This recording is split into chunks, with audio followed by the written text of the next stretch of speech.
हमारे साथ आज हैं यूपीएससी 2023 में 288 रैंक पाने वाले अचल उपाध्याय।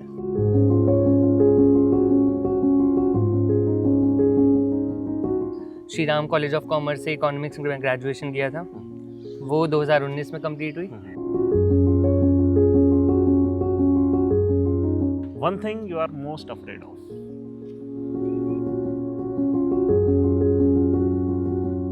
फाइनल ईयर में मैं अपने कॉलेज के स्टूडेंट्स यूनियन के प्रेसिडेंट के लिए लड़ा था। इलेक्शंस होते थे हमारे। एक शेड्यूल बना लिया था स्टार्टिंग में कि ये रहेगा मेरा मंथली शेड्यूल, लॉन्ग टर्म ये रहेगा वीकली शेड्यूल, इंटरमीडिएट।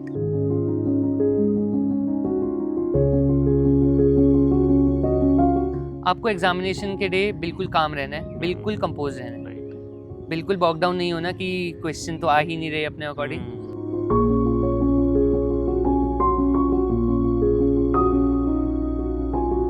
कि आपका एक सब्जेक्ट होना चाहिए जिसमें आप एक्सपर्ट हैं, जो मेरे लिए इकोनॉमिक्स था। एक ऐसा होना चाहिए जिसमें आप डिसेंटली अबव एवरेज हैं।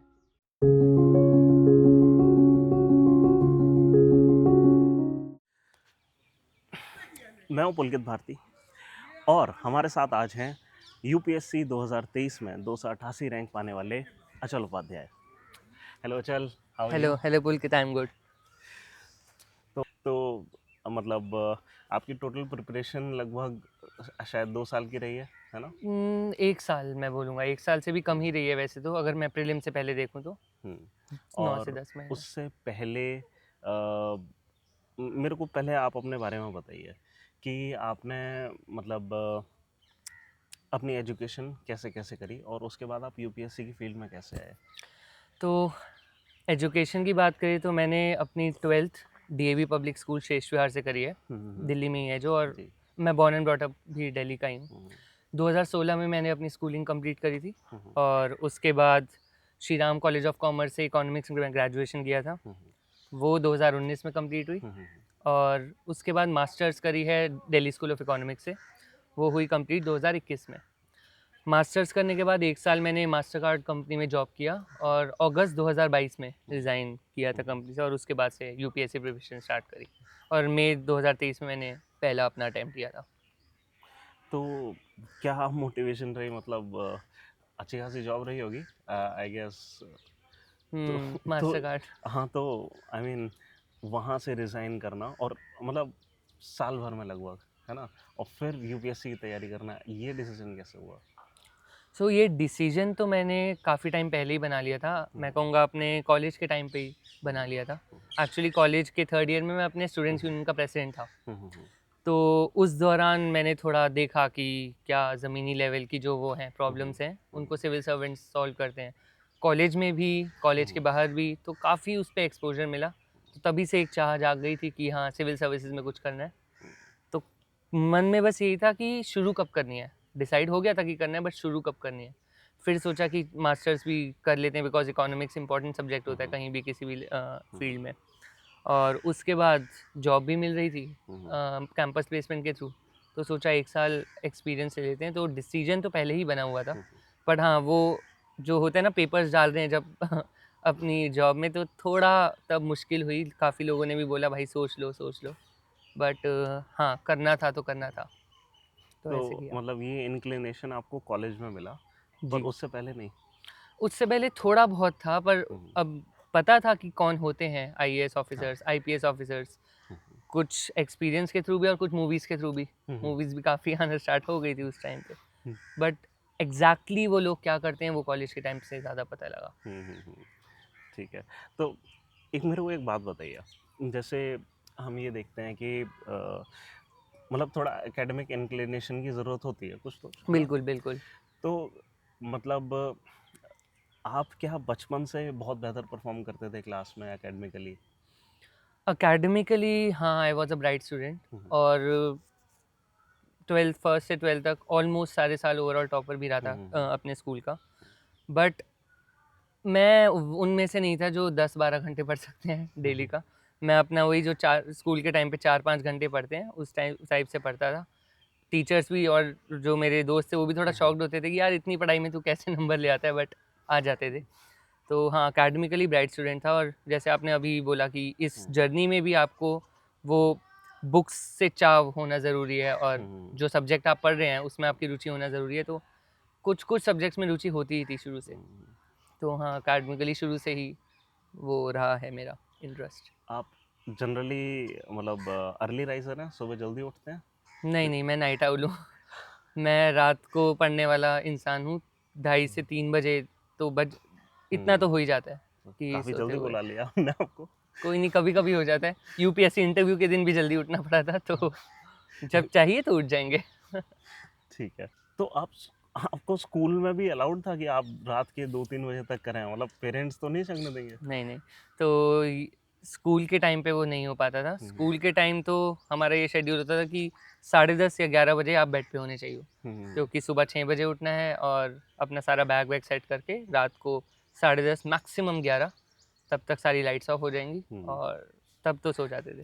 तो बेसिकली जब आप यूपीएससी की प्रिपरेशन कर रहे थे, उस पॉइंट ऑफ टाइम पे ऐसा था हम्म, कि आप एक नाइट मतलब यूपीएससी और कॉलेज के टाइम पे थोड़ा हम्म, बहुत आ गया था, हाँ जी। कॉलेज में आप हॉस्टल में थे या फिर घर से? नहीं, मैं घर से, मैं दिल्ली से ही हूँ, तो दिल्ली से अप हम्म, डाउन करता था। ठीक है। स्कूल में वापस चलते हैं, कुछ स्कूल लाइफ के बारे में बताइए। तो स्कूल की बात करें तो मेरा एक छोटा भाई है और छोटी बहन है। हम्म, हम तीनों एक ही स्कूल में थे, हम्म, डीएवी पब्लिक स्कूल शेष विहार। हम्म, और स्कूल में शुरू से ही को करिकुलर एक्टिविटीज़ और इन सब हम्म, में काफ़ी इंटरेस्ट रहा है। हम्म, और स्कूल में तो ऐसा भी था, मतलब हम मेरा एक जो छोटा भाई है 1 साल ही छोटा है, तो हम्म, काफ़ी टीचर्स वगैरह ऐसे भी जानती थी, और पूरे हम्म, स्कूल में मैं उपाध्याय ब्रदर्स के नाम से जाना जाता हम्म, था, बिकॉज़ भाई भी मेरी तरह काफ़ी, मतलब मैं हम्म, बोलूँगा एकेडमिकली तो मुझसे भी ब्राइट था, हम्म, और को करिकुलर एक्टिविटीज़ में भी वो रहता था। हम्म, स्कूल में मेरा हमारा एक म्यूज़िक बैंड भी होता था, मैं हम्म, उसका भी मेंबर था। हम्म, और जो एक बास्केटबॉल टीम और हैंडबॉल टीम थी, उसका हम्म, भी मैं मेंबर था। हम्म, उसके अलावा को-करिकुलर एक्टिविटीज़ की बात करें तो डिबेट्स हो गए, या फिर स्पेल बी कॉम्पिटिशन्स, हम्म, क्विज़ेज़, इन सब में शुरू से ही काफ़ी रुचि रही थी। हम्म, तो स्कूल लाइफ़ से ही मुझे लगा कि एक पर्सनैलिटी डेवलपमेंट अच्छे से हमारा हो हम्म, पा रहा है, बिकॉज़ एक जो आपको होलिस्टिक डेवलपमेंट चाहिए होता है, वो खाली किताबों से आपको नहीं हम्म, मिलता।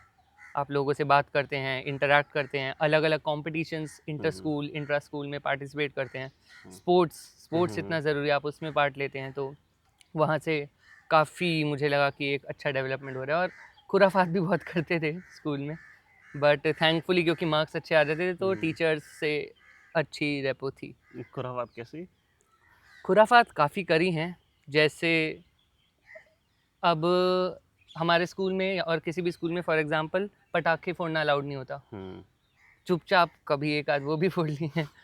और उसके बाद कुछ दोस्तों ने, मतलब मैं उसमें शामिल तो नहीं था पूरा, बट हम्म, कुछ दोस्त स्कूल भी टाप गए थे, हम्म, जो बिल्कुल अलाउड नहीं होता, और उसके बाद वो सस्पेंड भी हो गए थे। तो हमारा ग्रुप ऐसा कुछ था जो टीचर्स परेशान भी रहते थे, बट इतना कुछ हमें कहते भी नहीं थे, बिकॉज़ हम्म, अल्टीमेटली हमारी सबकी ही परफॉर्मेंस अच्छी होती थी। हम्म। तो खुराफात तो इसी सेंस में थी मोस्टली।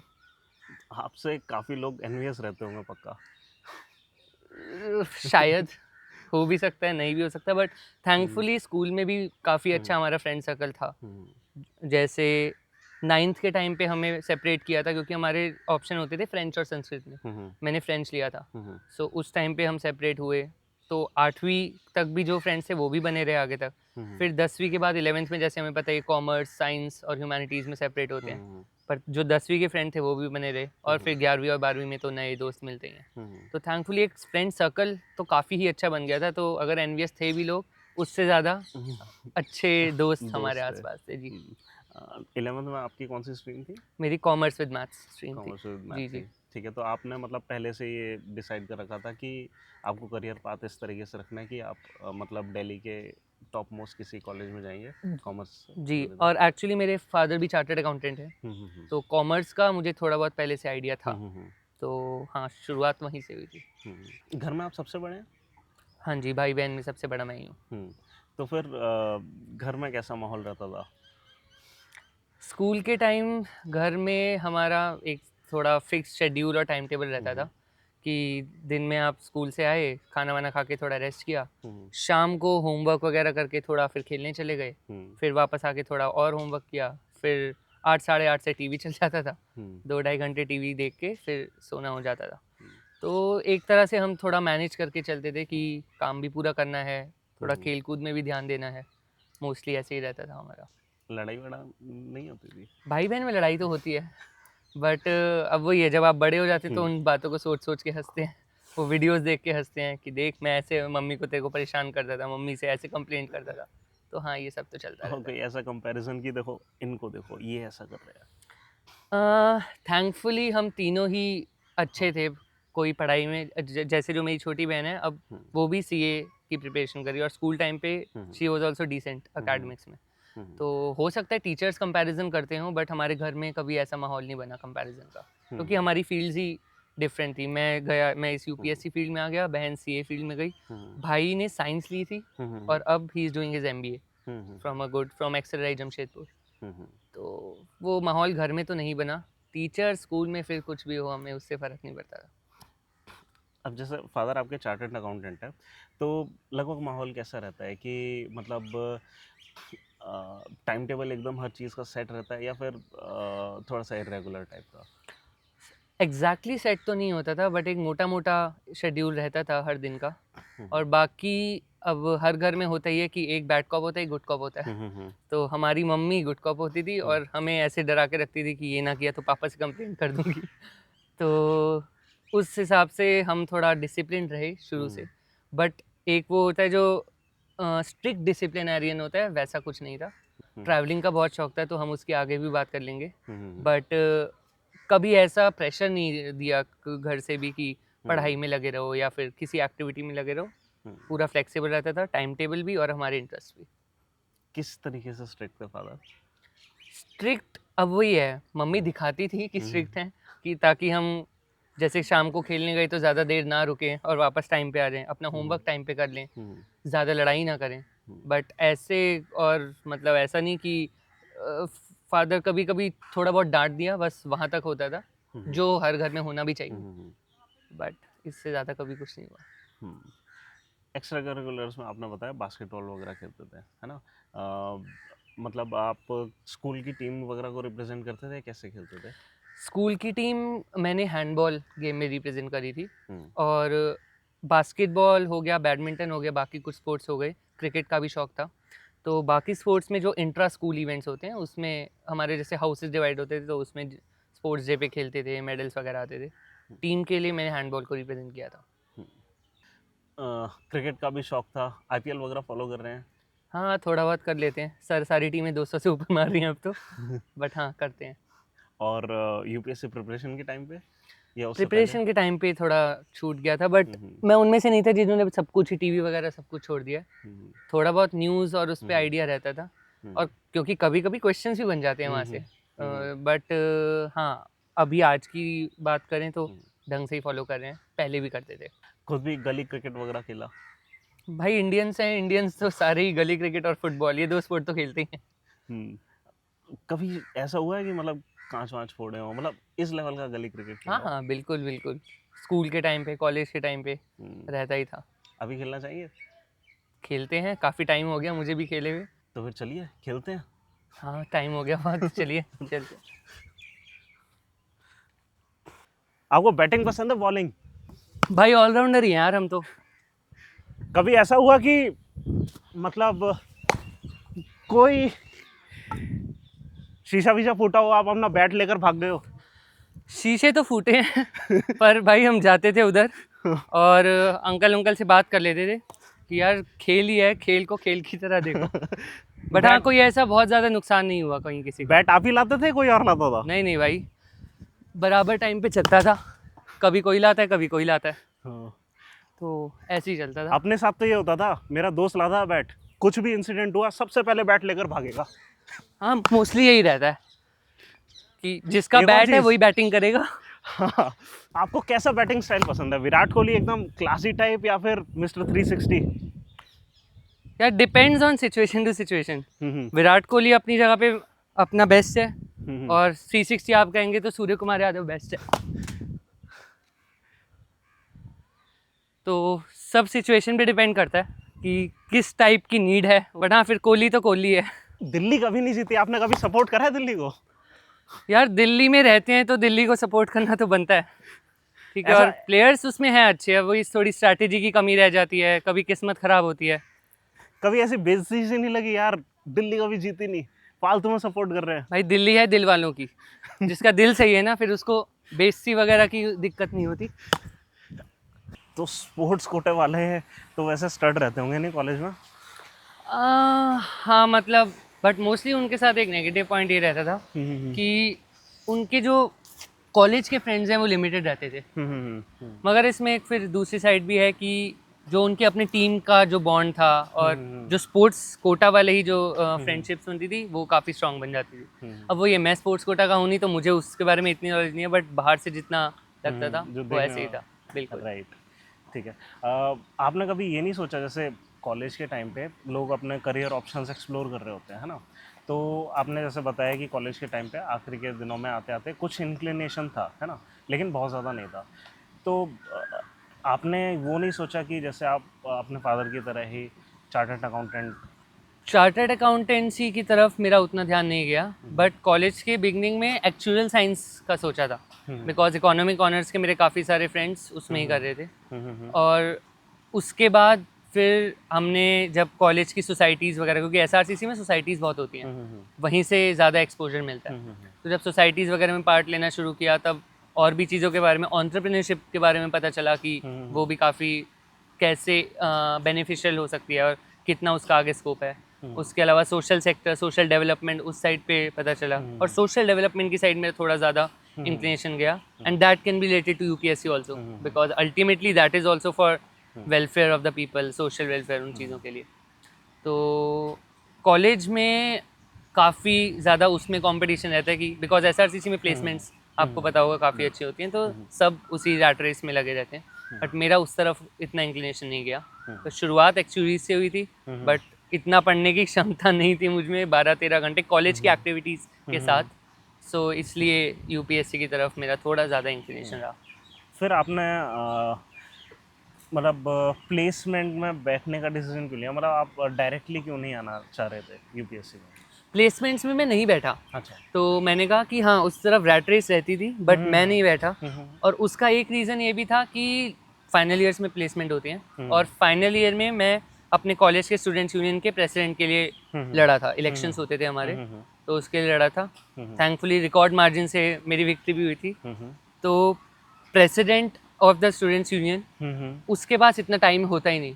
उसके लिए तो ये है कि आप बस क्लासेस अटेंड कर लो, पेपर्स दे लो, वही इनफ है, बिकॉज बहुत ज़्यादा हेक्टिक होता है और बहुत सारी एक्टिविटीज़ पे ध्यान देना होता है। सोशल वेलफेयर एक्टिविटीज़ हो गई, या फिर अगर आप दिल्ली यूनिवर्सिटी से हैं तो आपको फेस्ट एक हमारा होता है cross roads, which is Delhi university's biggest fest, so वो हो गया। बिजनेस कॉन्क्लेव हमारा होता है एक, which is Asia's largest undergraduate management festival, तो वो कंडक्ट कराना हमारी रिस्पॉन्सिबिलिटी होती थी।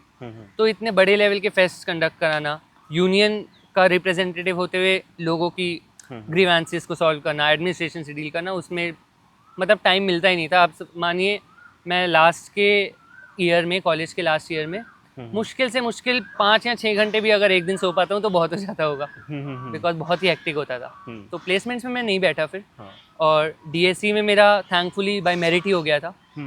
सो ये मेरी कॉलेज के फाइनल ईयर की मोस्टली जर्नी रही थी। एक प्रेसिडेंट की लाइफ कैसे होती है वैसे एसआरसीसी में? वैसे हमने देखा है कि कॉलेज के जो पॉलिटिक्स है उसमें मतलब कभी कभी बहुत डर्टी पॉलिटिक्स हो जाती है। एसआरसीसी में कैसा था माहौल? सो एसआरसीसी की पॉलिटिक्स डीयू की पॉलिटिक्स से थोड़ी अलग है। अगर मैं पॉलिटिकल प्रेशर वगैरह की बात करूं, ऐसा कुछ वहाँ नहीं होता। That elections are completely based on merit. Internal elections ही होते हैं जिसमें कॉलेज के ही स्टूडेंट्स, एसआरसीसी कॉलेज के स्टूडेंट्स ही इलेक्शन में वो करते हैं, वोट देते हैं।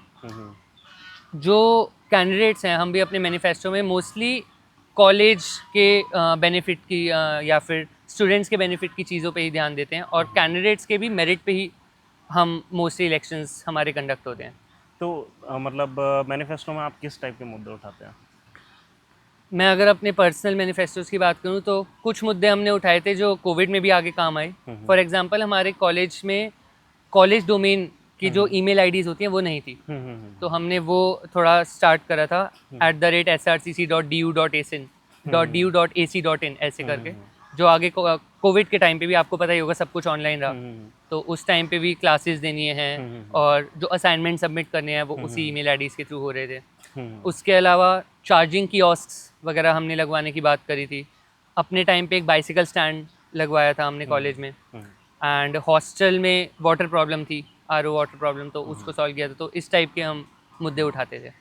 सोसाइटीज़ की आपने बात करी, सोसाइटीज़ में आपका पार्टिसिपेशन कैसा था? अगर सोसाइटीज़ की मैं बात करूँ तो मैं 4-5 तरह की सोसाइटीज़ में था, जिनमें से एक है यूथ पार्लियामेंट। जैसे आपने MUN सुने होंगे, मॉडल यूनाइटेड नेशंस, वैसे ही MYP कराते थे हम, मॉक यूथ पार्लियामेंट। तो मैं उसकी मेन रिसर्च टीम में था। उसके अलावा मैं स्पोर्ट्स कमेटी में था, जो हम स्पोर्ट्स, हमारा एक फॉइस करके festival of youth sports biggest fest होता है दिल्ली यूनिवर्सिटी का, सो उसमें था। मैं आरोहन में था। आरोहन हमारी सिंगिंग इंडियन म्यूज़िक सोसाइटी होती है, तो मैं उसका पार्ट था। स्टूडेंट्स यूनियन ऑब्वियसली उसका पार्ट था। बाकी हाँ, इन ऐसी मोस्टली इन तरह की सोसाइटीज़ में था। अच्छा, मैंने एक चीज़ देखी थी कि, आपका जब आप मॉक इंटरव्यू देने आए थे 99 नोट्स में, मैंने आपका डेप्थ थोड़ा स्टडी करा था और ये चीज़ देखी थी आप इंडियन माइथोलॉजी और स्पिरिचुअलिटी की तरफ थोड़ा सा इंक्लाइंड है। ये इंक्लिनेशन कब पैदा हुआ? तो माइथोलॉजी की बात करूँ, पहली बात तो अब हम इसको माइथोलॉजी नहीं बोलते, हम इसको बात करते हैं हिस्ट्री, स्क्रिप्चर्स और फिलॉसफी में। तो इन एस्पेक्ट्स की अगर मैं बात करूँ तो बचपन से ही इनकी तरफ इंक्लिनेशन स्टार्ट हो गया था। स्पेशली इसके मेजरली 2 रीजंस थे। पहला तो मूवीज़ और TV shows, cartoon based movies भी आती थी और सीरियल्स और टीवी शोज़ भी आते थे, तो उसके थ्रू भी काफ़ी अच्छी वो स्टोरीज लगती थी। और अगर आप एक बच्चे के माइंडसेट से देखें तो वो काफ़ी ही इंटरेस्टिंग चीज़ें होती थी। और दूसरा, फैमिली में भी फेस्टिवल्स और इन सबको सेलिब्रेट करने का शुरू से ही काफ़ी इंक्लिनेशन रहा है। तो जो फेस्टिवल सेलिब्रेट करे जाते हैं उनके पीछे स्टोरीज़ क्या है, वो जानने की इच्छा पहले से ही जागृत हुई थी। तो स्टार्ट मूवी से हुई, बट अल्टीमेटली कॉलेज और UPSC प्रिपरेशन में आते हुए भी बुक्स वगैरह पढ़ना स्टार्ट किया, स्क्रिप्चर्स, अलग अलग तरह के स्क्रिप्चर्स पढ़ना स्टार्ट किए। सो ऐसे स्टार्ट हुआ था और अभी भी वो ऑनगोइंग ही है। तो जैसे आपने अपने डेफ में ये मेंशन करा था, इस पे क्वेश्चन भी आए इंटरव्यू में? हाँ, पूछे थे कुछ क्वेश्चन माइथोलॉजी से रिलेटेड, और थैंकफुली मैं उस टाइप के क्वेश्चंस पहले ही प्रिपेयर करके गया था। एक तो फैक्चुअली क्वेश्चन था कि विष्णु जी के 10 अवतार कौन से होते हैं, तो वो हैंडल हो गए थे। तो प्रेसिडेंट रहते हुए आपने जैसे फेस्ट भी ऑर्गेनाइज करे होंगे, आपने बताया क्रॉस रोड ऑर्गेनाइज करा, ऐसे में काफ़ी मतलब ध्यान डाइवर्ट होता होगा, तो आपने एजुकेशन को कैसे मैनेज करा? क्योंकि फिर आप दिल्ली स्कूल ऑफ इकोनॉमिक्स में भी गए मेरिट के बेसिस पे ऑब्वियसली, ये कैसे हुआ? सो क्रॉस रोड्स के टाइम पे, क्रॉस रोड्स और बिजनेस कॉन्क्लेव जो हमने ऑर्गेनाइज कराया था, उसके टाइम आपने बिल्कुल सही कहा, पढ़ाई तो बिल्कुल छूट ही जाती थी। मतलब आप मानिए बस लास्ट के 2 हफ्ते में हमें टाइम मिलता होगा कि अब एग्ज़ाम्स आ रहे हैं तो पढ़ना है। तो अपनी स्ट्रैटेजी वही रहती थी कि मैं शुरू से ही एटलीस्ट अपने नोट्स वगैरह फ्रेंड से ले के अपने वो कंपाइल करके ज़रूर रखता था, और एक फॉलोअप लेते रहता था कि क्लासेस में चल क्या रहा है। पढ़ाई नहीं कर पाता था, बट एक इन्फॉर्मेशन रहती थी कि ये टॉपिक्स कवर हो गए हैं और ये टॉपिक्स चल रहे हैं। उसके बाद फिर जब आता था 2 हफ्ते रह गए या 3 हफ्ते रह गए एग्ज़ाम्स आने में, फिर बस लग जाना है, फिर और कोई चीज़ नहीं सोचनी। और एंड आई थिंक वो पर्टिकुलर टाइम भी, और वो हमने उस टाइम को कैसे मैनेज किया, वो काफ़ी हेल्प किया होगा UPSC प्रिपरेशन में भी, because time management is something जो ऐसी चीज़ है, अगर आपको नहीं आती तो आप UPSC तो नहीं कर सकते। काफ़ी लोग कॉर्पोरेट अपनी जॉब के साथ वो करते हैं, तो वो भी कर तो पाते हैं ना, 24 घंटे उनके पास भी, 24 घंटे हमारे पास भी। तो अगर आप प्रॉपरली अपने टाइम को सेग्रीगेट कर रहे हैं और बस सोच रहे हैं कि यार मुझे इस टाइम तो यही करना है, कोई डिस्ट्रैक्शन नहीं, कोई कुछ नहीं, तो हो जाता है। इसका एक इंसिडेंट भी है, हमारी प्रिंसिपल मैम भी, क्योंकि अब बीइंग द प्रेसिडेंट में मुझे उनसे काफ़ी डीलिंग्स रहती थी, and she also use to teach economics in her previous institution, so she knew how difficult economics as a subject is. तो वो भी मुझे यही बोलती थी कि अचल तुम्हारा सेकेंड ईयर तक तो बहुत अच्छी CGPA है, मुझे गोल्ड मेडल भी मिला था फर्स्ट ईयर में फॉर द सेम, तो तुम्हारी थर्ड ईयर में CGPA मुझे डाउन नहीं दिखनी चाहिए, आप एक्टिविटीज़ जितना मर्जी करा लो, बिकॉज अल्टीमेटली कॉलेज प्रोफेसर्स और प्रिंसिपल को भी मार्क्स ज़्यादा दिखते हैं, और एक्टिविटीज़ ठीक है एक्टिविटीज़ वो सपोर्ट अपनी करते हैं, जगह। बट इतना उनको कहते हैं मार्क्स के उन पे मतलब मार्क्स इफेक्ट नहीं होने चाहिए उससे।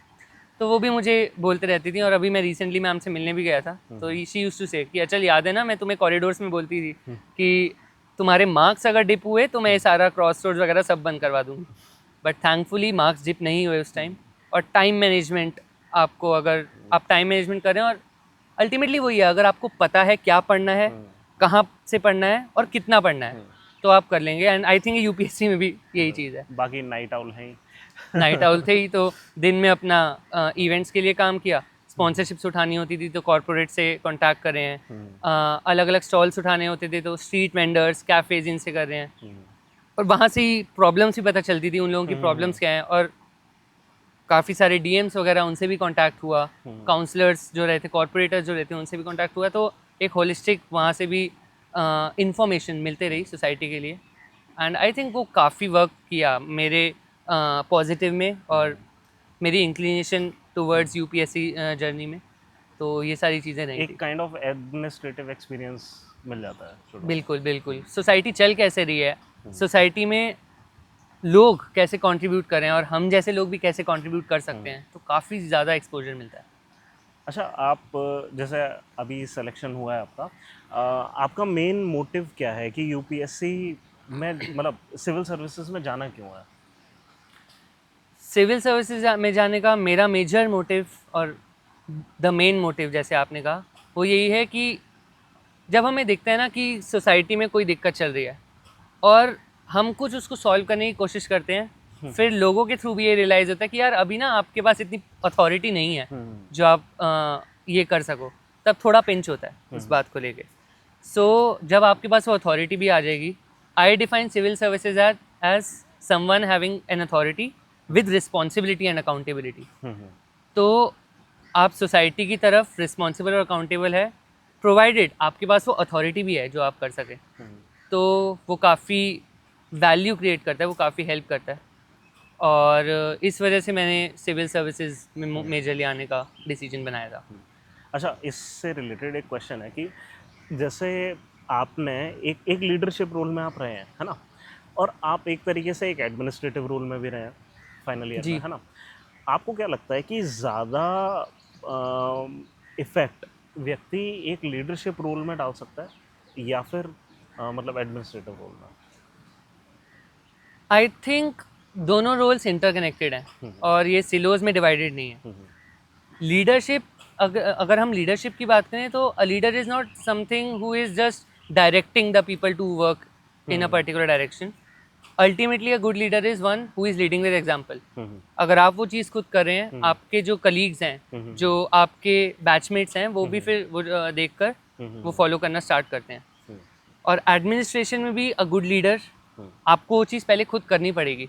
अगर आप सोच रहे हैं कि फॉर एग्जांपल, अगर आप सोच रहे हैं कि आपको अपने एडमिनिस्ट्रेशन से करप्शन ख़त्म करना है, तो you have to take that charge to show the people कि आप भी कहीं से ब्राइब नहीं ले रहे, आप भी करप्ट नहीं हैं।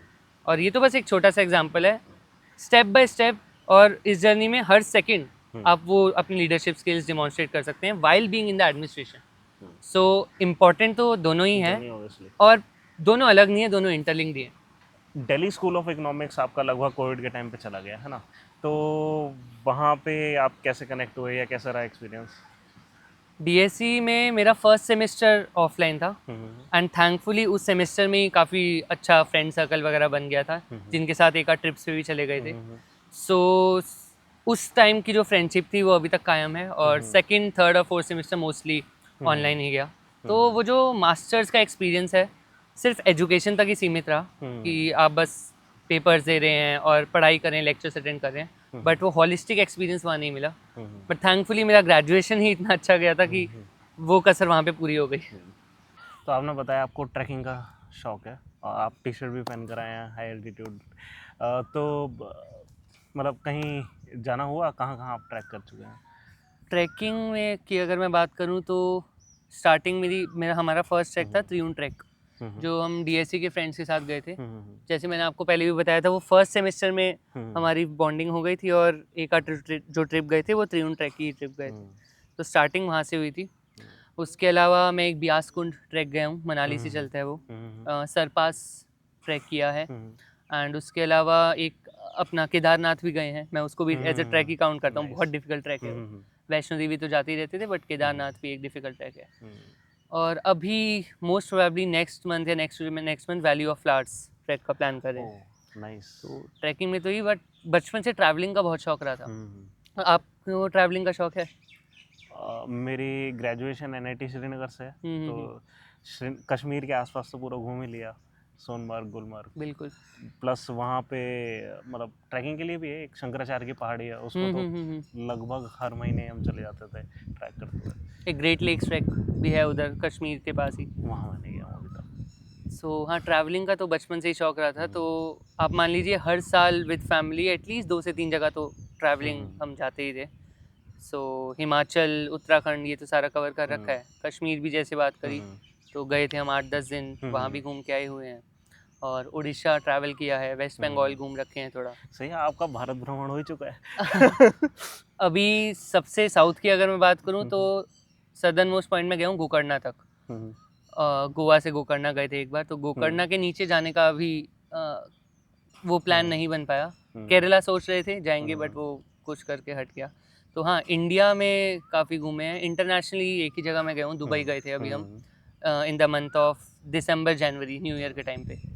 आई थिंक मेजर अगर इलाके देखे जाएं तो एक तो वेस्टर्न घाट्स के ट्रैक्स आपको देखने हैं ठीक से, और एक नॉर्थ ईस्ट है ना। बिल्कुल बिल्कुल, नॉर्थ ईस्ट भी प्लान कर रहे हैं। संदाकफू ट्रैक होता है एक उधर, तो वो काफ़ी अच्छा होता है। मेघालय में भी छोटे छोटे हाइक्स और ट्रैक्स हैं, वो भी अच्छे होते हैं। एंड हाँ, वेस्टर्न घाट्स और सह्याद्री वगैरह ये सब तो मैं इनफैक्ट सजेस्ट करूँ आप जो फोर्ट्स है ना वहाँ के, जैसे सिंहगढ़ फोर्ट्स होगा, बिल्कुल बिल्कुल। इधर जाइएगा। महाराष्ट्र के भी फोर्ट्स, हरिहर फोर्ट है एक उधर। हाँ। प्लान वही है, प्लान बन जाता है, बट कभी कुछ आ जाता है, कभी कुछ आ जाता है। बट हाँ, कोशिश है जाने का प्लान अच्छा, है। फोर्ट्स की बात है, मेरे को फोर्ट्स वैसे बहुत पसंद है। आप मतलब जैसे ये आपने बता दिया वैष्णो देवी वगैरह, आप तीर्थ स्थलों पर काफ़ी जाते हैं क्या? जैसे हिस्टोरिकल प्लेसेस हो गए, यहाँ पे भी आप जाते रहते हैं? जी बिल्कुल।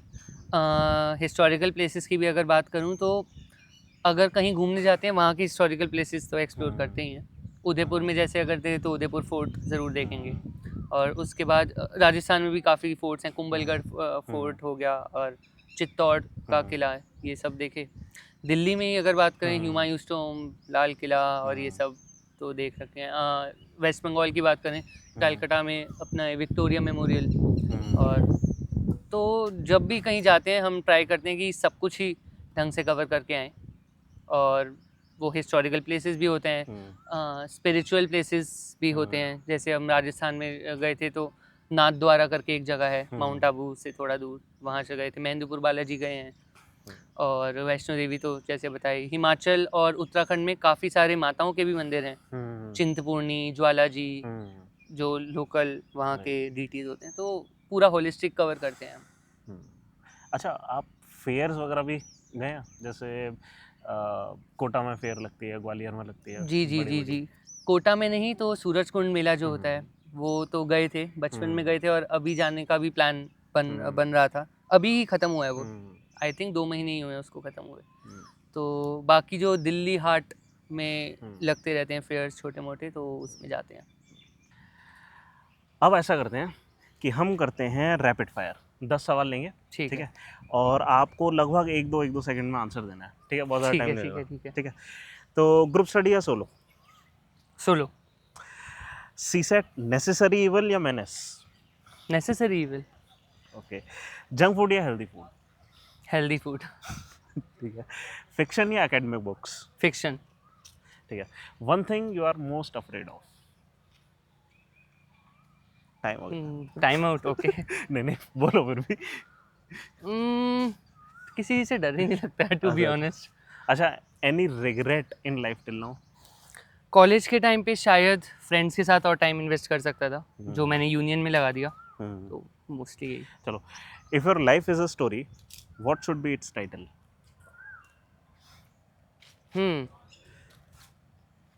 नहीं आ रहा समझ। कभी सोचा ही नहीं, इतनी इंटरेस्टिंग लाइफ है नहीं अभी actually. Gym versus yoga? Yoga. Okay. First song that comes to your mind? अभी मुझ में कहीं। Oh, one skill that you have always wanted to learn. Swimming Hmm. Swimming नहीं आती है, सीखना है बस। अच्छा, Marvel versus DC. Marvel. Okay, छोटा भीम वर्सेस मोटू पतलू। छोटा भीम, एनी डे छोटा भीम। बढ़िया, ठीक है। फिर वेज बिरयानी या पुलाव? वेज बिरयानी पुलाव ही होती है वैसे, दोनों सेम ही है मेरे अकॉर्डिंग। सही है। अच्छा, which habit are you proudest of breaking? Proudest यार, I think I have to break the habit of being a night owl. Hmm, थोड़ा जल्दी उठने की ज़रूरत है अब आगे से, जो शायद पीटी वगैरह में आ ही जाएगा फाउंडेशन कोर्स में, बट यस। चलिए, अब बाकी की बातें तो हो गई, अब आते हैं यूपीएससी के ऊपर जी। कि आपने जब प्रिपरेशन स्टार्ट करी, प्रिपरेशन आपने बेसिकली स्टार्ट कैसे करी? आपके पास कैसी गाइडेंस थी इनिशियली? सो जैसा मैंने पहले भी बताया था, अगस्त 2022 में मैंने अपनी कंपनी से रिज़ाइन दिया था और सितंबर 2022 से ढंग से एग्जामिनेशन पॉइंट ऑफ व्यू से प्रिपरेशन स्टार्ट कर दी थी। बट स्टार्ट करने से पहले ही मैंने गाइडेंस, बुक लिस्ट और ये सब रिसोर्सेज, इनके बारे में नॉलेज ले ली थी। And thankfully luckily I had some mentors being from SRCC, being from DSE, तो एलुमनाइज ही थे, कुछ फ्रेंड्स भी थे जो साथ में प्रिपेयर कर रहे थे, तो उनके हेल्प से और उनकी गाइडेंस से मैंने अपनी एक स्पेसिफिक बुक लिस्ट और रिसोर्सेज बना ली थी। स्टार्टिंग में मेरा शेड्यूल थोड़ा ऐसे रहता था कि सिंस मैं ऑप्शनल, अगर ग्रेजुएशन और मास्टर्स इकोनॉमिक्स में, तो ऑप्शनल भी मेरा इकोनॉमिक्स था। तो कुछ मेंटर्स थे जो पास्ट ईयर टॉपर्स रहे थे, यश जालूका सर, वो एयर फोर थे अभी कुछ साल पहले, वो डीएससी से थे। अभिषेक डूडल, वो भी अभी लास्ट ईयर अब आईएएस बन गए हैं। और मेरी ही कॉलेज की एक गौरी प्रभात थी, वो लास्ट ईयर क्वालिफाई की थी and she is an IAS now. तो उनसे कांटेक्ट करके उनकी बुक लिस्ट वगैरह के बारे में पूछा, उनकी स्ट्रैटेजी, उनके रिसोर्सेज, ये सब कंपाइल कर ली थी। और स्टार्टिंग में मेरा रहता था कि 70% ऑप्शनल, 30% जीएस, और जीएस भी मेंस वाला GS, not prelim specific, because होना यही चाहिए कि आप मेंस के लिए शुरुआत करें प्रिपरेशन में। प्रीलिम स्पेसिफिक प्रीलिम से ही 2-3 महीने पहले करनी चाहिए, बट स्टार्टिंग में आपको मेंस, बिकॉज वो फाउंडेशन बिल्ड करना ज़रूरी है। तो अगेन बुक लिस्ट की अगर बात करें, एनसीईआरटीज़ पहले रहती थी, स्टार्टिंग में एनसीईआरटीज़ किया, स्टैंडर्ड बुक्स, स्पेक्ट्रम है, पॉलिटी के लक्ष्मीकांत है और ये सब। और ऑप्शनल में भी जो मैंने बुक लिस्ट रेडी कर रखी थी, उससे अपने खुद के हैंड रिटन नोट्स बनाता था ऑप्शनल में। जीएस के लिए मैंने इनिशियली नोट्स नहीं बनाए, बट बाद में मैंने बनाना स्टार्ट किए थे। और टाइम की अगर मैं बात करूँ तो initially I used to study around 8 to 9 hours per day, divided into 4 to 5 sessions. But मैं हर बार क्वांटिटी ऑफ आवर्स नहीं देखता था। एक शेड्यूल बना लिया था स्टार्टिंग में कि ये रहेगा मेरा मंथली शेड्यूल लॉन्ग टर्म, ये रहेगा वीकली शेड्यूल इंटरमीडिएट, और थोड़ा माइंड में प्लान कर लेता था कि आज के दिन में मैं कितना पढ़ूंगा, ताकि वो वीकली और फिर आगे वो मंथली शेड्यूल भी हमारा फुलफिल हो सके। सो नंबर ऑफ आवर्स मैं उतना नहीं देखता था, I use to focus more on the quantum of subject and the quantity of the subject that I am covering. तो इनिशियली ये रहता था। और 4 to 5 सेशंस मैंने इसलिए कहा बिकॉज ब्रेक्स लेना बहुत इंपॉर्टेंट है। लोग, मुझे भी नहीं पता कि कैसे 14-14, 15-15 घंटे पढ़ लेते हैं, बट मेरा ये रहता था जितना पढ़ो उसको ऐसे पढ़ो कि जब हम उसको दोबारा पढ़ें तो एक ही बार में माइंड में बैठ जाए। तो इसलिए पहले से ही समझ के थोड़ा पढ़ना। और ब्रेक्स की मैंने बात इसलिए की बिकॉज आपको रिफ्रेश होना बहुत ज़रूरी है। आप कुछ भी करें, चाहे आपको अच्छा भी लगता है, आप उसको नहीं कर सकते 2 या 3 घंटे से ज़्यादा एक स्ट्रेच में। तो ब्रेक्स ले लेकर, और बुक्स और पीडीएफ्स के अलावा ऑडियो वीडियो भी अपनी स्टडीज़ में इनकॉर्पोरेट करके, तो ऐसे स्टार्टिंग में पढ़ता था। शेड्यूल भी बनाया हुआ था, और ऑब्वियसली शेड्यूल कभी फुलफिल नहीं होता था because I use to believe in the philosophy that if you aim to land on the moon you will definitely land on the stars at least. तो मेरा एक एम्बिशियस प्लान रहता था, जो फुलफिल नहीं भी हुआ तो मैं उससे ज़्यादा बॉक डाउन नहीं होता था। तो इनिशियली तो मेरा हाँ ऐसे प्लान रहा। और बुक लिस्ट वगैरह मैंने अपने मेंटर्स और जो मेरे एलम्स रहे हैं एसआरसीसी से, डीएससी से, उनके हेल्प से मैंने एक बना ली थी। आपकी बुक लिस्ट लगभग कैसे दिखती थी? मेनली आपने एनसीईआरटी तो बताया, इसके अलावा? एनसीईआरटीज़ के अलावा मैंने मॉडर्न हिस्ट्री के लिए स्पेक्ट्रम किया था, और पॉलिटी के लिए लक्ष्मीकांत की थी, और इकोनॉमिक्स के लिए मुझे इतना ज़्यादा जीएस में फोकस करने की ज़रूरत नहीं पड़ी बिकॉज मेरा ऑप्शनल इकोनॉमिक्स था, तो वहीं से मोस्टली कवर हो गया था। और लास्ट में कुछ टेस्ट सीरीज़ वगैरह लिए थे, बट इनिशियली तो कुछ लोग होते हैं वो सिर्फ नोट्स पे सोचते हैं कि सिर्फ नोट्स अगर हम कहीं से ले ले किसी फ्रेंड से या कहीं से तो हो जाएगा, बट मेरे अकॉर्डिंग वो हो नहीं पाता जब तक आपको उस चीज़ के बारे में आपने डीप स्टडी नहीं कर रखी, आपको डीप नॉलेज नहीं है। बिकॉज क्वेश्चंस, ये हमारा 12th का बोर्ड तो है नहीं कि क्वेश्चन आंसर्स हमें थोड़ा सा पता है कि कैसे आ जाएंगे। आपको अपनी पूरी अंदर से इंटरनल नॉलेज और पेरिफेरल नॉलेज इधर उधर टॉपिक से उठा के यूज़ करके आपको वो करनी होती है। तो बुक्स तो बहुत ज़रूरी हैं, एंड बुक्स के अलावा न्यूज़पेपर रीडिंग तो नहीं छोड़नी। मतलब आप जो मंथली कंपाइलेशंस होते हैं उसको एज अ रिवीजन देखिए कि आप रिवाइज करें, बट अल्टीमेटली तो न्यूज़पेपर ही है जो आपको बचाएगा, not only in mains but also in prelims. Last year आपने देखा ही होगा कि प्रीलिम्स में डायरेक्ट न्यूज़पेपर से उठा के क्वेश्चन थे जो शायद सारी मंथली कंपाइलेशंस में थे भी नहीं।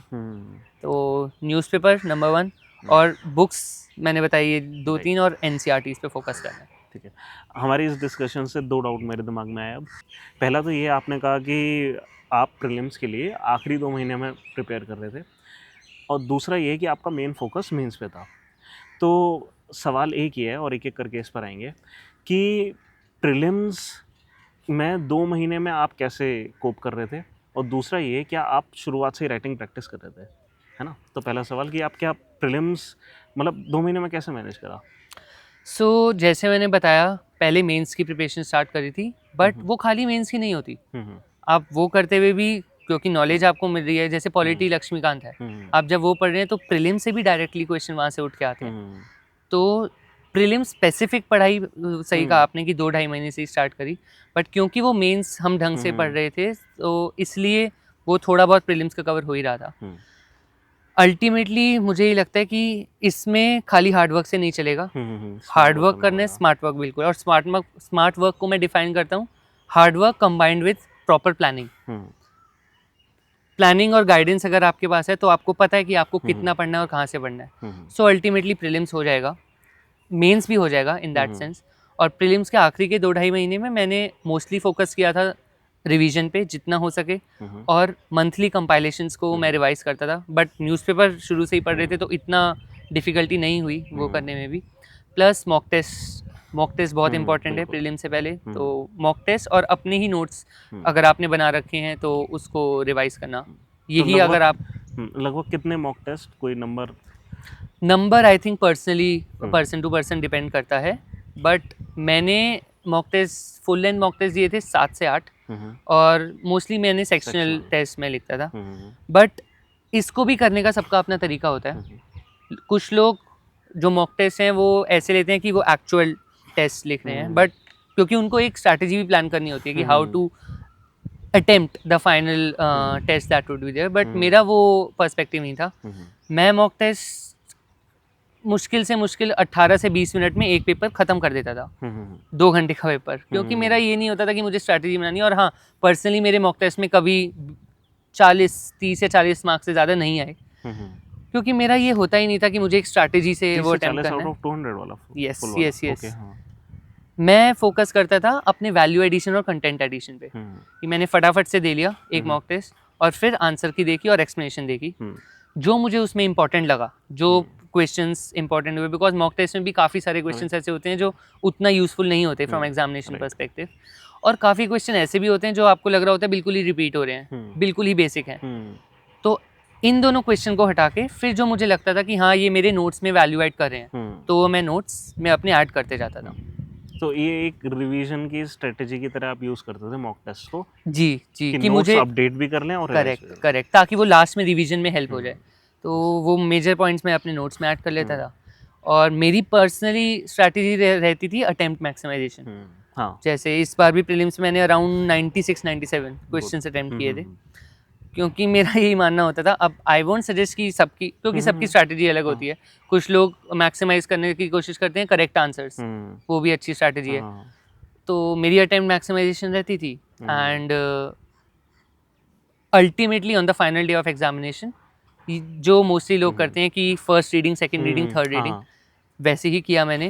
और उसका इम्पोर्टेंस ये होता है कि पर उससे पहले भी एक प्री रिक्विजिट ये भी होता है, आपको एग्जामिनेशन के डे बिल्कुल काम रहना है, बिल्कुल कंपोज रहना है, राइट। बिल्कुल बॉक डाउन नहीं होना कि क्वेश्चन तो आ ही नहीं रहे अपने अकॉर्डिंग। क्योंकि एक एवरेज एस्पिरेंट को मुझे नहीं लगता 20 क्वेश्चन से ज़्यादा आते हैं करेक्ट किसी आंसर में, किसी भी पेपर में। सो अगर वो भी कर पा रहे हैं उसका एक ही रीज़न है कि उन्होंने अपना कूल लूज नहीं किया। और मेरे साथ भी पर्सनली यही हुआ। 20 तो मेरे लिए बहुत ज़्यादा थे, मुझे तो 15-16 क्वेश्चन ही आते होंगे जो बिल्कुल मैं 100% श्योर था कि ये करेक्ट है। बट उसके बाद वाले जो क्वेश्चन सेकंड रीडिंग और थर्ड रीडिंग में आए वो होते हैं आपके इंट्यूशन से। और इंट्यूशन भी डेवलप होता है अगर आपने प्रैक्टिस कर रखी है, अगर आपको अगर आपने उस चीज़ के बारे में कहीं ना कहीं पढ़ रखा है। तो पढ़ाई तो ज़रूरी है बट अल्टीमेटली आपका इंट्यूशन, आपकी कैलकुलेटेड एंड इन्फॉर्म्ड गेसिंग वर्क करेगी in on the day of examination, वो आएगी प्रैक्टिस से। सो प्रैक्टिस प्रैक्टिस प्रैक्टिस ये तो ज़रूरी है और जितना हो सके आप रिवाइज करते रहिए क्योंकि इंट्यूशन भी रिवीजन से डेवलप होती है। इनफैक्ट ये वाले जो क्वेश्चंस थे ओनली 2 ओनली 3 उसमें भी एक आध स्टेटमेंट भी अगर कर भी दिया हमने एलिमिनेट तो भी एटलीस्ट एक ऑप्शन तो जा ही रहा होता है। और उसके अलावा हाँ इस बार ऐसे बहुत सारे क्वेश्चन आए थे। एक ये भी होता है कि हमें टॉप नहीं करना ये एग्जामिनेशन। तो बिल्कुल ये मत सोचिए कि पढ़ाई के पर्सपेक्टिव से भी है कि आपको हर सब्जेक्ट में आपको टॉप करना है, आपको सब कुछ पढ़ लेना है। मेरा पर्सनल यही मानना है और मैं भी यही सजेस्ट करता हूँ काफ़ी अपने फ्रेंड्स को कि आपका एक सब्जेक्ट होना चाहिए जिसमें आप एक्सपर्ट हैं, जो मेरे लिए इकोनॉमिक्स था। एक ऐसा होना चाहिए जिसमें आप डिसेंटली अबव एवरेज हैं, जो मेरे लिए था पॉलिटी। और बाकी सारे सब्जेक्ट्स में आपको उतना करना है जो बाकी सारे एस्पिरेंट्स कर रहे हैं। अगर आप ये स्ट्रैटेजी रखेंगे तो आराम से सक्सेसफुल हो जाएंगे, एटलीस्ट प्रीलिम्स की अगर मैं बात करूं। बट एटलीस्ट किसी भी सब्जेक्ट को इग्नोर नहीं कर सकते कंप्लीटली। करेक्ट, इग्नोर नहीं कर सकते बट हर सब्जेक्ट में एक्सपर्टीज लाने का भी आप नहीं सोच सकते बिकॉज पहली बात तो टाइम नहीं है उतना और दूसरी बात वो ह्यूमनली पॉसिबल भी नहीं है मेरे अकॉर्डिंग। बिल्कुल, ये पहला सवाल हो गया। और दूसरा ये, क्या आप फिर जब अगर मेंस की फोकस करते हुए शुरुआत से पढ़ाई कर रहे थे तो क्या आपने शुरुआत से ही राइटिंग प्रैक्टिस स्टार्ट कर ली थी? राइटिंग प्रैक्टिस की अगर मैं अपनी बात करूं, since it was my first attempt तो मुझे इतनी ज़्यादा गाइडेंस नहीं थी स्टार्टिंग में कि राइटिंग प्रैक्टिस करते कैसे हैं। मेरे पास बाकी स्ट्रैटेजी थी कि पढ़ना क्या है, कितना पढ़ना है, PYQ एनालिसिस कैसे करना है। बट पॉइंटर्स में आंसर लिखना, एक स्ट्रक्चर्ड आंसर लिखना वो स्टार्टिंग से नहीं था।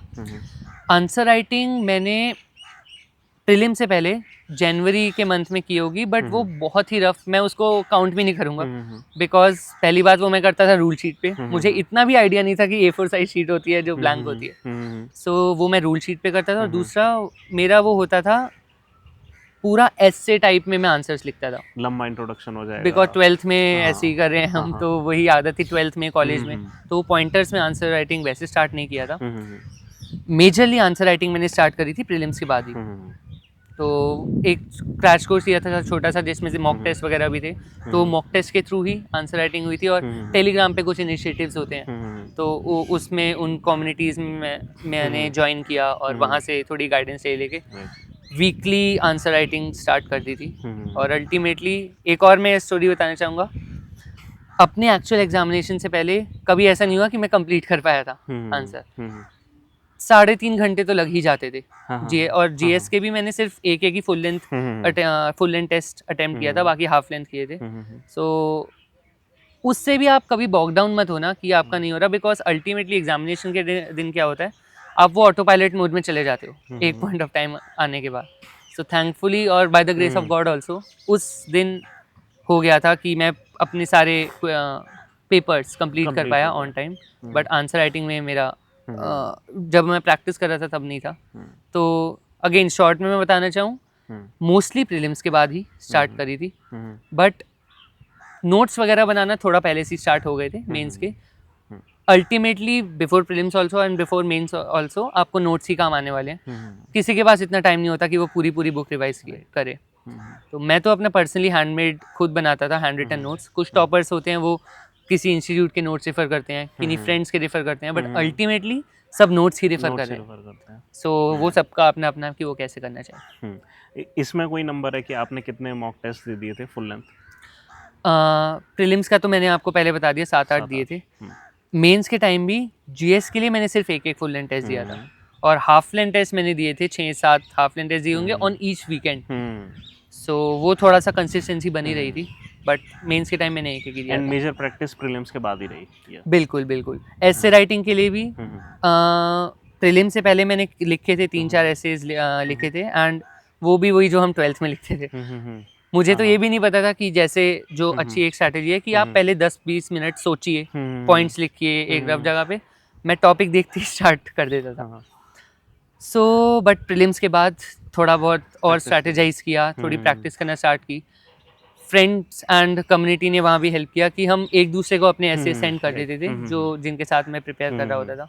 She used to evaluate my essay and I used to evaluate hers, और बाकी इधर उधर से पॉइंट्स लिख के, तो अल्टीमेटली कंटेंट एडिशन भी हो जाता था और फिर एक स्ट्रक्चर थोड़ा बन गया था।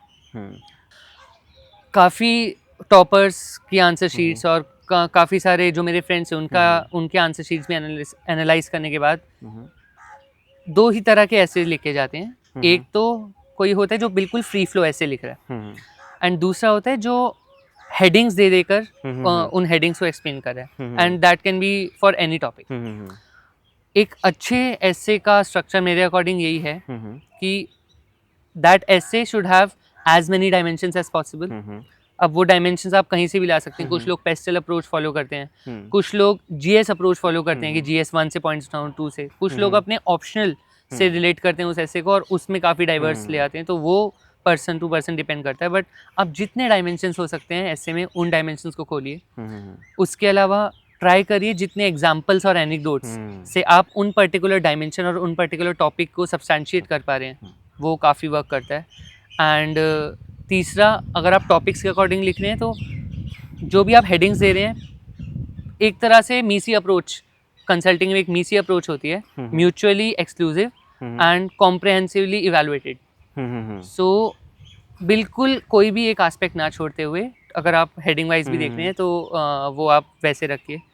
और एक तरह से ऐसे को आप ऐसे रखिए कि you are trying to have a conversation with the examiner. Try करिए कि एग्जामिनर को आपने एंगेज कर रखा है अपने ऐसे में, बिकॉज आप एग्जामिनर पर्सपेक्टिव से सोचिए, उनको 100-150 शायद ऐसे इवैल्यूएट करने होंगे एक टाइम में। सो मैं अपने जो ऐसे लिखता था और किसी से इवैल्यूएट भी कराता था, उस टाइम पे मेरे अच्छे मार्क्स आ जाते थे। अनलकीली इस बार मेरे उतने अच्छे मार्क्स नहीं है, और वो मुझे समझ आ गया था बिकॉज मेरा 97 स्कोर था, जो थोड़ा बिलो एवरेज है I would say. But I understood why that happened, क्योंकि जो मैंने फर्स्ट ऐसे लिखा था शायद वो मैंने इंटरप्रेट थोड़ा सा गलत कर लिया था। बट हैविंग सेड दैट, क्योंकि मेरे मार्क्स में इतने अच्छे आ रहे थे और जो भी मेरे फ्रेंड्स थे जिनके साथ मैं करता था उनके अच्छे आए, तो दिस स्ट्रैटेजी वर्क्स कि आप डायमेंशन जितने हो सकते हैं खोलिए, एनेक्डोट्स, एग्जाम्पल्स, उसको जितना आप इम्प्लीमेंट कर सकते हैं और इंक्लूड कर सकते हैं।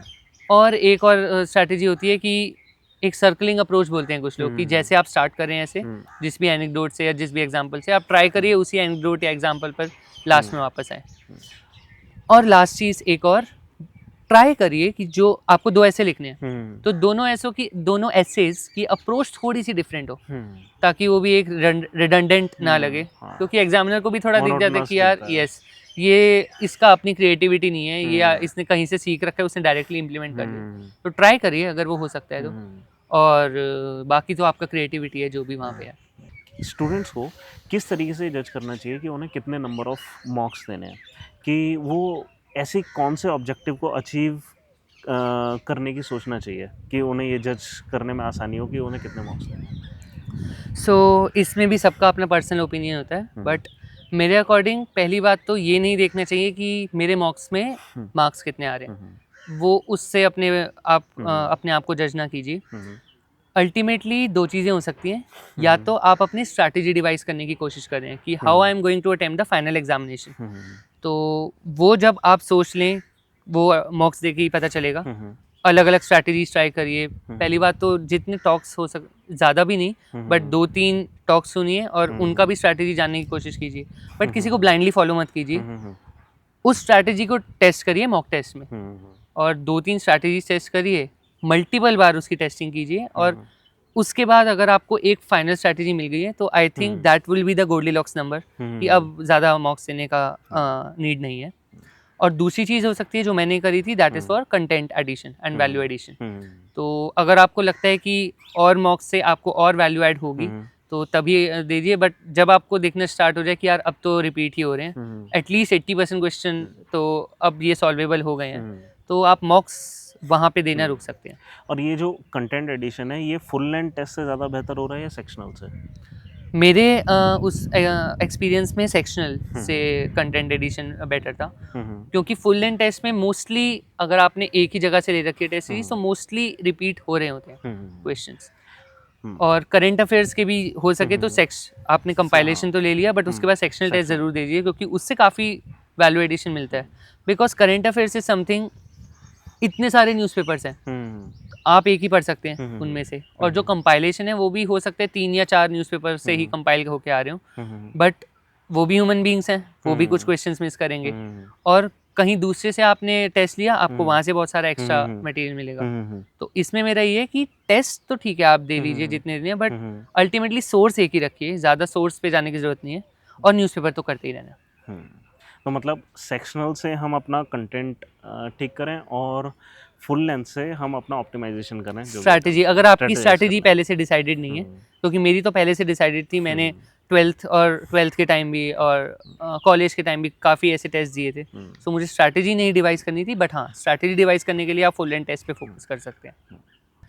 अब आते हैं हम जीएस पे, पर्टिकुलरली मेंस में। हमने देखा है आपके 137 स्कोर है एथिक्स में। 136 तो ये बहुत अच्छा स्कोर है, और इस साल मतलब इस टाइप के स्कोर मतलब रेयरली गए हैं। तो ये मतलब आपने क्या स्ट्रेटजी फॉलो करी कि आप इतना बेहतर स्कोर कर पाए? पहली बात तो मैं ये बताना चाहूँगा कि, और मोस्टली एस्पिरेंट्स ही जानते ही हैं, मेंस और इंटरव्यू एक तरह का ब्लैक बॉक्स है। आपको पता ही नहीं होता कि आपकी क्या वर्क करा उधर, क्या नहीं किया। आपको लगता है आपने बेटर किया, उसमें आपके मार्क्स कम आएंगे, आपको लगता है शायद आपने उतना अच्छा नहीं किया, बट हो सकता है आपके मार्क्स ज़्यादा आ जाए। बट एथिक्स में मैंने जितना खुद सेल्फ एनालिसिस किया, कुछ चीज़ें थी जो मुझे मेरे लिए वर्क करी। So preparation point of view से मैं बोलूँ तो एथिक्स के लिए स्टार्टिंग में मैंने क्या किया था, GS4 का जो हमारा सिलेबस है उसमें जो कीवर्ड्स हैं, उसके लिए वो कीवर्ड्स एज अ हेडिंग मैंने A4 साइज शीट्स पे लिख लिए थे, और उसके बाद यही प्लान था कि उस कीवर्ड से रिलेटेड जो भी कंटेंट मिलता जाएगा उसी पेज पे मेरे नोट्स स्टार्ट हो जाएंगे, और नोट्स रेडी होना स्टार्ट हो जाएंगे। स्टार्टिंग में एक बेसिक कोई रिसोर्स थी यूट्यूब पर, तो मैंने वहाँ से उस पर्टिकुलर कीवर्ड के लिए डेफिनेशंस और जो PYQs में उससे रिलेटेड क्वेश्चन आ रखे हैं वो चीज़ें, एनेक्डोट्स और कोट्स जो भी थे वो मैंने लिखना स्टार्ट किए। और प्रीलिम से पहले मैंने बस इतना ही किया था एथिक्स के लिए। मैंने कोई काफ़ी लोग बुक्स रेफ़र करते हैं, बहुत ज़्यादा डिटेल्ड नोट्स रेफ़र करते हैं, मैंने वो नहीं किया था। प्रीलिम्स के बाद GS4 को मैं एज अ कॉन्टीन्यूअस अप्रोच रखता था, कि क्योंकि प्रीलिम्स के बाद आपको डिवाइड करना होता है कि आपको GS1 में कितना इन्वेस्ट करना है, 2 में। सो GS4 में मैंने कभी ये नहीं किया कि मुझे इतना टाइम इन्वेस्ट करना है। मेरा ये था कि GS4 थोड़ा थोड़ा तो एटलीस्ट हर दिन करना ही है, एंड बाय थोड़ा थोड़ा आई मीन PYQs देख लिए, पास्ट टॉपर्स की आंसर शीट्स देख ली जो उनके मॉक्स की होती हैं, और वहाँ से एग्जाम्पल्स लेना स्टार्ट करी और एक रिपोजिटरी अपने पास बनाना स्टार्ट कर दिया। सो प्रिपरेशन के लिए मैंने अपने नोट्स में ऐसे ही एक रिपोजिटरी बनाई थी जिसमें एनेक्डोट्स भी थे, एग्जाम्पल्स भी थे, कोट्स भी थे, और एक अच्छी सी डेफिनेशन और कंक्लूजन के टेम्पलेट्स भी थे, और कुछ डायग्राम्स और इक्वेशंस भी थी। जैसे एक मुझे याद है करप्शन पे एक हमने इक्वेशन बनाई थी, monopoly plus discretion minus accountability, जो एक इंटरव्यू में भी इस बार पूछी गई थी। और ऐसी एक डायग्राम था प्रोबिटी की, अगर हम बात करें तो मैं एक लैडर बनाता था जिसमें लोअर रंग इज ऑनेस्टी, बीच वाला is integrity, on the top it is probity. So ये मुझे इसलिए याद है क्योंकि मैं एग्जैक्टली अपने आंसर्स में भी एक करप्शन पे क्वेश्चन था, एक प्रोबिटी पे था, तो मैं वहाँ पे डाल के आया था। और उसी तरह इंट्रोडक्शन और कंक्लूजन के अगर आपके पास टेम्पलेट रेडी है तो आपको नहीं पता चल रहा, बट वहाँ पे आपका टाइम बच रहा है एक्चुअल एग्जामिनेशन में, क्योंकि आपको वो 5 या 10 या 15 सेकेंड एक्स्ट्रा नहीं सोचना पड़ रहा। और अगर आप वो कंपाउंड करते जाएं इतने क्वेश्चन में तो अल्टीमेटली काफ़ी टाइम बच जाता है, आप दूसरे क्वेश्चंस में वो टाइम इन्वेस्ट कर सकते हैं। तो क्या केस स्टडी में फिर कैसी अप्रोच? वैसे आप क्या कुछ कह रहे थे, मैंने बीच में रोक दिया। हाँ, मेनली यही था कि अगर आपके पास डायग्राम्स हैं, क्योंकि ये जो चीज़ है ना आपको एक यूनिक आंसर बनाने में भी हेल्प करती है, because again examiner perspective, examiner को इतनी सारी कॉपी चेक करनी है, जहाँ उन्होंने देख लिया कि यूनिक चीज़ उनको दिख गई है। मैंने तो दोहे भी डाले थे कुछ अपने बिल्कुल, आंसर्स हाँ। में, तो जहाँ उनको कोई यूनिक चीज़ दिख गई है, कुछ इनोवेटिव और क्रिएटिव चीज़ दिख गई है, हो सकता है वो आपको बाकियों से +2 +3 दे दें। ठीक।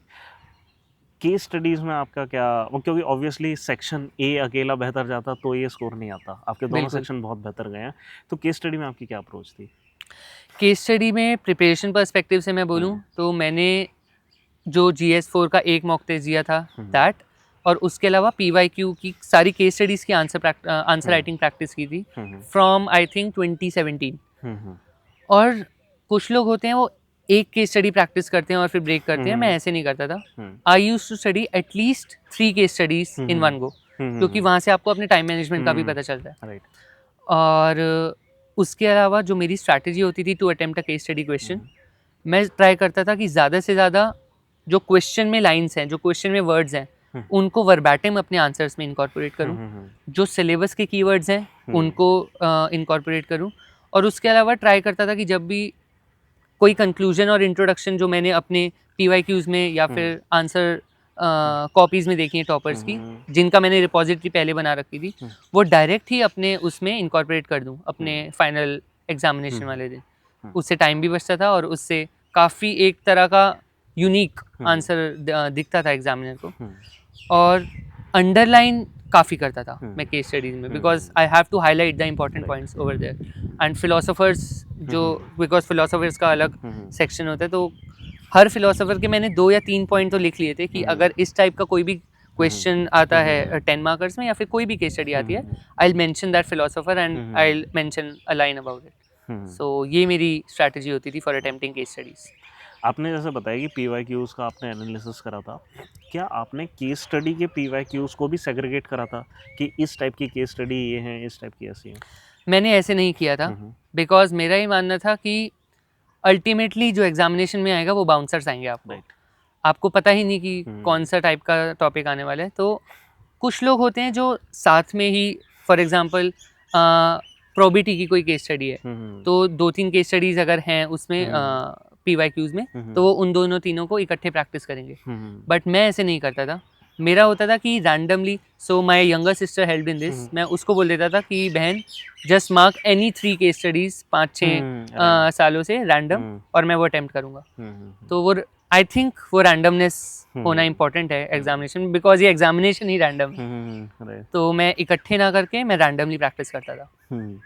अच्छा, अब केस स्टडी में क्या आपका कोई सेट फॉर्मेट था कि आप इंट्रोड्यूस इसी तरीके से करेंगे, कॉन्टेक्स्ट इसी तरीके से बनाएंगे या ऐसा कुछ? सो जैसे मैंने बताया, मैंने टेम्पलेट्स तो कुछ रेडी करके रखे थे इंट्रोडक्शन और कंक्लूजन के, बट मैं सेट टेम्पलेट नहीं रखता था कि मैं किस तरह से केस स्टडीज़ को अप्रोच करूं, बिकॉज आई थिंक यहाँ पे भी आपकी क्रिएटिविटी भी टेस्ट हो रही है। ऐसा नहीं लगना चाहिए कि ये आंसर ChatGPT से आया है या फिर कोई रोबोट ये आंसर लिख रहा है। आप 2-3 तरह की टेक्निक्स प्रैक्टिस करिए एटलीस्ट, और 6 केस स्टडीज़ हैं, आप ट्राई करिए कि हर तरह की डिफरेंट टेक्निक आप इनकॉर्पोरेट कर पाए। नहीं कर पाए then it's a different thing, but at least practice करते हुए तो वो ट्राई करिए। एंड आई थिंक वो अल्टीमेटली इनहेरेंटली हो ही जाता है। अगर आपने उस चीज़ को प्रैक्टिस कर रखा है तो अपने आप ही नई नई तरह की स्ट्रैटेजीज एग्जामिनेशन में भी निकल के आती हैं। तो लगभग कितनी, मतलब नंबर ऑफ स्ट्रेटजीज या टेम्पलेट्स आपके दिमाग में? Again depends from person to person. मैंने कभी सोचा ही नहीं कि मैं कोई टेम्पलेट बनाऊं, बिकॉज अगर आप पास्ट ईयर क्वेश्चंस भी देखें, लास्ट ईयर और लास्ट टू लास्ट ईयर कुछ क्वेश्चन थे जिसमें 4 या 5 सब पार्ट थे, बट उससे पहले 1 या 2 ही होते थे। इस साल के पेपर में भी शायद 1 या 2 क्वेश्चन ऐसे रहेंगे जिसमें 3 या 4 सब पार्ट्स हैं, बट उसके अलावा मोस्टली 2 सब पार्ट्स थे। तो क्वेश्चन कैसा आया है उसके अकॉर्डिंग भी आपको बनाना है। बट मैं एक चीज़ माइंड में ज़रूर रखता था, जितने ज़्यादा हो सके, जैसे मैंने फिलोसोफर्स की भी पहले बात करी, फिलोसोफर्स को इनकॉर्पोरेट करूँ, कीवर्ड्स को इनकॉर्पोरेट करूँ और अंडरलाइनिंग करूँ उन चीज़ों का। और टैबुलर फॉर्मेट बनाना है, या फिर कितने टाइप जैसे आते हैं कि how many options district magistrate has in this situation, तो कितने टाइप की सिचुएशंस रखनी है, वो तो मेरे अकॉर्डिंग प्रैक्टिस ऐसे इनहेरेंटली हो जाती है कि उस दिन पे कुछ ना कुछ तो निकल के आ ही जाएगा। अब आते हैं ऑप्शनल पे। इकोनॉमिक्स ऑप्शनल हल्का सा टेक्निकल साइड ही लगता है देखने में। इसके लिए आप कुछ गाइड कर सकते हैं कि किस तरीके से अप्रोच करना चाहिए इकोनॉमिक्स ऑप्शनल? सो मेरे इकोनॉमिक्स ऑप्शनल में जो मार्क्स है वो थोड़ा रिलेटिवली लोअर साइड पे थे। इट वाज 243, जो एक ऑप्शनल के लिए थोड़ा कम है। बट मैं थोड़ा समझ गया कि मेरे इस बार ऑप्शनल में कम क्यों आए, and the main reason for that was lack of writing practice. मैंने ऑप्शनल के लिए ज़्यादा आंसर राइटिंग प्रैक्टिस नहीं करी थी, specially for paper one. Paper one सारे ऑप्शनल की तरह इसका भी mostly technical, model based, theory based रहता है, और जो पेपर टू है वो डायनामिक रहता है। सो पेपर वन में मेरा था कि क्योंकि मेरी वो हो सकता है शायद थोड़ा ओवर कॉन्फिडेंस भी हो, बट क्योंकि मेरी ग्रेजुएशन और मास्टर्स हुई थी तो मैंने कहा यार एग्जामिनेशन वहाँ कॉलेज में भी तो दिए हैं और सिमिलर से क्वेश्चन है तो कर ही लेंगे। तो इतना प्रैक्टिस मैंने नहीं की थी, and that's why I think थोड़ा मार्क्स उसमें कम रह गए। सो स्ट्रैटेजी की अगर मैं बात करूँ, ऑप्शनल इज समथिंग जहाँ पे आपका बहुत स्कोप है। वो आपको लिस्ट से भी बाहर कर सकती है और वो आपको 800 से इन टॉप 10 भी ला सकती है। सो उसको करने के लिए पहली बात तो ऑप्शनल डिसाइड करने से पहले भी आप एटलीस्ट 2 से 3 हफ्ते या हो सकता है तो 1 महीना भी सोचिए कि क्या आपको ये ऑप्शन लेना है। कभी ये मत सोचिए कि क्योंकि मेरी ग्रेजुएशन इसमें थी तो ये मेरा स्ट्रॉन्ग है तो मैं यही लूँगा, ऐसा ज़रूरी नहीं होता। आपका उसमें इंटरेस्ट होना भी उतना ही इम्पोर्टेंट है, और उन लोगों से बात करके ये एनालाइज करना कि इस ऑप्शन में किस टाइप के क्वेश्चंस पूछे जा रहे हैं, क्या मैं उनको हैंडल कर सकता हूँ या कर सकती हूँ या नहीं, वो भी उतना ही इम्पोर्टेंट है। तो डिसाइड करने से पहले ढंग से सोचिए उस ऑप्शन के बारे में। PYQs और सिलेबस ढंग से चेक करिए कि क्या आपके पास जितना भी टाइम है उस लिमिटेड टाइम में आप उसको पूरा कर सकते हैं, पूरा एनालाइज कर सकते हैं या नहीं। और उसके बाद जो टॉपर्स रहे हैं उसमें, या फिर जिन्होंने भी वो ऑप्शन ले रखा है, एक प्रॉपर गाइडेंस और मेंटरशिप उनसे लीजिए। जैसे मैंने पर्सनली पहले भी बताया, मेरे DSE के ही कुछ एलम्स थे और श्री राम कॉलेज से भी कुछ एलम्स थे जो इकोनॉमिक्स ऑप्शन जिन्होंने लिया था। तो मुझे प्रोज एंड कॉन्स दोनों पता थे, बट वो थोड़ा मेरा शायद लैक ऑफ प्रिपरेशन और I would say lack of effective strategy रही कि ऑप्शनल की PYQ राइटिंग प्रैक्टिस इतनी नहीं की। तो जब आपके पास बुक लिस्ट आ गई है, मेरा तो ये मानना है अपने नोट्स होने चाहिए ऑप्शनल के लिए, एटलीस्ट ऑप्शनल के लिए। GS में हो ना हो फ़र्क नहीं पड़ता, बट एटलीस्ट ऑप्शनल के लिए, और राइटिंग प्रैक्टिस बहुत ज़रूरी है। सो ऑप्शनल का मेजरली बिकॉज सबके डिफरेंट ऑप्शंस होते हैं, but I think this is the common thing that can be applied to any option. अब ऐसा होता है कि हर किसी के पास मेंटर्स अवेलेबल नहीं होते। ऐसे केस में मतलब ऑप्शनल का ये जो पूरी ये जो कि कैसे ऑप्शनल सेलेक्ट करना है, इस चीज़ को कैसे अप्रोच करें? क्या टॉपर्स की कमेंट्री जो ऑनलाइन मिल जाती है, इन पे रिलाय कर सकते हैं या इन पे रिलाई तो करा जा सकता है, बट आपको किसी से तो पर्सनली बात करनी पड़ेगी, बिकॉज जो यूट्यूब या फिर कहीं भी उनके ब्लॉग्स होते हैं, कमेंट्रीज होती हैं, उसमें पूरा डिटेल नहीं होता। That is correct but that is not complete. तो वो कंप्लीटनेस जानने के लिए आपको उनसे पूछना पड़ेगा, क्योंकि आपका और उनका बैकग्राउंड डिफरेंट हो सकता है। तो उनसे सजेशंस लीजिए। और उसके अलावा जैसे मैंने टेलीग्राम कम्युनिटीज़ की बात करी, काफ़ी कम्युनिटीज़ ऐसी मिल जाती हैं जहाँ एक दूसरे को काफ़ी हेल्प करते हैं लोग। चलिए, अब फाइनली हम आते हैं इंटरव्यू के ऊपर। प्री और मेंस की अपनी अलग स्ट्रेटजी है। इंटरव्यू में आपको करंट अफेयर का जो भी मतलब स्कोप है उसको थोड़ा सा बढ़ा देना होता है ये सब। तो आपकी क्या क्या स्ट्रेटजीज रही हैं और किस तरीके से आपने डील करा इसको? सो जैसे आपने पहले भी एक बार पूछा था, सोलो स्टडी और ग्रुप डिस्कशन। प्री और मेंस के लिए सोलो स्टडी होती है मोस्टली। इंटरव्यू के लिए आपको थोड़ा ग्रुप डिस्कशन की नीड है, और पर्सनली मुझे ग्रुप डिस्कशन बहुत हेल्प किए। इंटरव्यू कुछ ऐसी चीज़ है, it's called a personality test first of all. तो they don't want to test your knowledge, वो आपकी पर्सनैलिटी टेस्ट करें, आपका एडवर्सरी क्वेश्चन टेस्ट करें।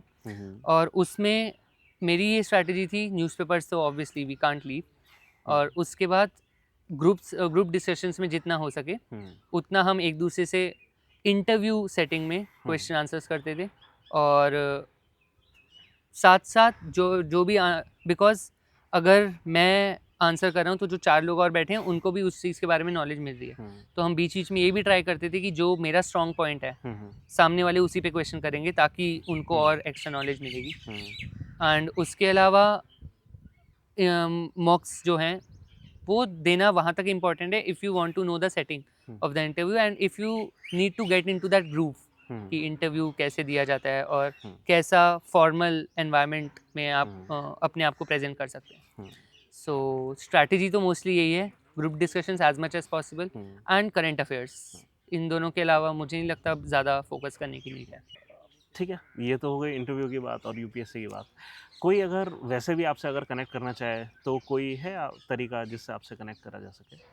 जी, so I am available on LinkedIn hmm, and Instagram as well. Hmm, so वहाँ से कर सकते हैं, लिंक्स मैं आपको प्रोवाइड कर दूंगा। जी। और उसके अलावा I am planning to create one Telegram channel also, hmm, because जैसे मैंने एथिक्स की और जीएस की काफ़ी बात करी, तो काफ़ी लोग पूछ रहे हैं और सबको कॉल्स पे आंसर करना थोड़ा मुश्किल रहता है। तो I am planning to create a Telegram channel also, in which I share my resources and strategy and so on. चलिए, सो यस। ये थे अचल उपाध्याय और आप इनको फॉलो कर सकते हैं और स्पेशली एथिक्स के लिए, क्योंकि ऑब्वियसली ऑलमोस्ट हाईएस्ट स्कोर है ये जो इस बार आपने अचीव करा है। Thank you. मेरी तरफ से इतना ही, ये इंटरव्यू की और यूपीएससी से रिलेटेड डिस्कशन। आप कोई और मैसेज देना चाहते हैं एस्पिरेंट्स को? सो फर्स्ट ऑफ ऑल तो best wishes to all the aspirants कि पहली बात तो आपने ये डिसीजन लिया और साहस दिखाया कि आप इस जर्नी में आए। एंड सेकेंडली मेरे मेंटर भी ये बोलते थे, हमेशा 3 C's को याद रखिए during the entire journey, and the 3 C's are composure, confidence and consistency. और ये आपको लाइफ में पूरा टाइम ही वर्क करेगी। सो अगेन बेस्ट विशेस, नमस्ते एंड जय हिंद।